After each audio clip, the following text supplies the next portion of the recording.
नमस्कार दोस्तों। मेरी कहानी का शीर्षक है शापित हवेली। कहानी बहुत ही डरावनी होने वाली है। तो चलिए चलते हैं कहानी की तरफ। रोहन की गुमशुदगी के बाद सुबह जब लोग हवेली में रोहन का मोबाइल पाते हैं, गांव में खलबली मच जाती है। सबसे पहले रोहन का दोस्त अमन वहां पहुंचता है। मोबाइल की रिकॉर्डिंग सुनते ही उसके पैरों तले जमीन खिसक जाती है। रिकॉर्डिंग में रोहन की टूटी डरी हुई आवाज, अगर मैं वापस न आऊं सुचित्रा से सावधान रहना, वो अभी भी यहाँ है। अमन रोहन की आवाज सुनकर रो पड़ता है। गांव वाले कहते हैं, बेटा अब उसे नहीं बचा सकते। जो उस हवेली में चाहता है वापस नहीं आता। लेकिन अमन पीछे हटने वालों में से नहीं था। अमन की हिम्मत। रात होते ही अमन अकेला हवेली की ओर निकल पड़ा। हवेली का दरवाजा खुद ब खुद चर्र की आवाज से खुलता है। अमन धीरे से कहता है, रोहन अगर तू जिंदा है तो आवाज दे, मैं आया हूँ। अचानक अंदर से एक कंधे पर किसी के हाथ जैसा दबाव महसूस हुआ।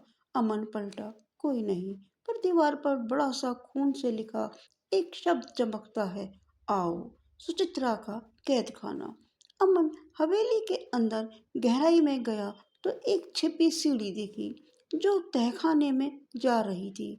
नीचे उतरते ही उसे एक बदबू आई, गीली मिट्टी और सड़न की। और उसी सन्नाटे में एक लड़की की कराहती आवाज, बचाओ, क्या कोई है।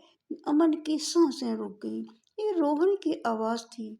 वह अंदर भागा। एक कोने में रोहन बेहोश पड़ा था।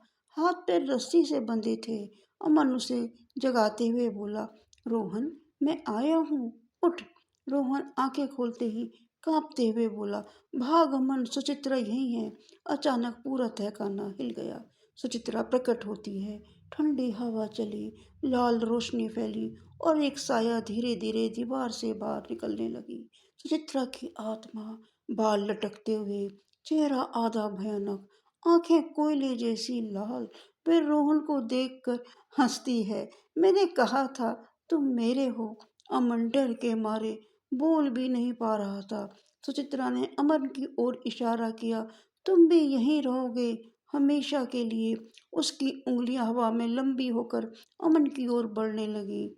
हवेली का शाप। रोहन चिल्लाया, अमन ऊपर वाली दीवार, वहां उसकी असलियत छुपी है। अमन ऊपर भागा और दीवार पर हाथ मारा। दीवार थोड़ी टूटी। अंदर पुरानी राख और गहनों का डिब्बा था। रोहन बोला, इस सुचित्रा के पति ने उसे यहीं जिंदा दफनाया था। इस राख को शांति मिलेगी, तभी सुचित्रा मुक्त होगी। उधर सुचित्रा जमीन से उठने लगी, भीतर से चीखती हुई, नहीं, इसे मत छूना।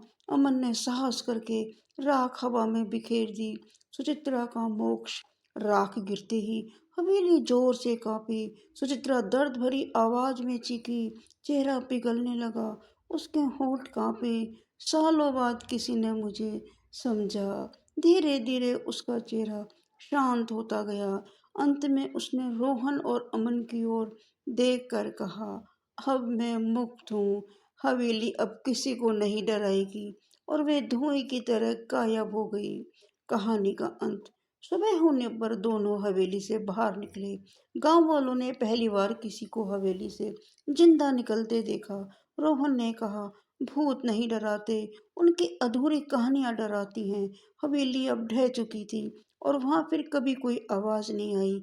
लेकिन कुछ कहते हैं कि रात 12 बजे हवेली की खंडरों में एक मध्यम सी आवाज आज भी सुनाई देती है। धन्यवाद मुझे मुक्त करने के लिए।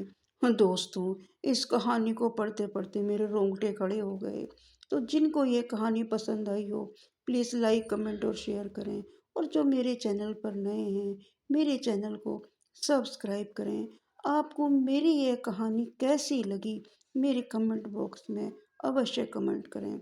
धन्यवाद दोस्तों। अगली कहानी में शीघ्र मिलते हैं। नमस्कार।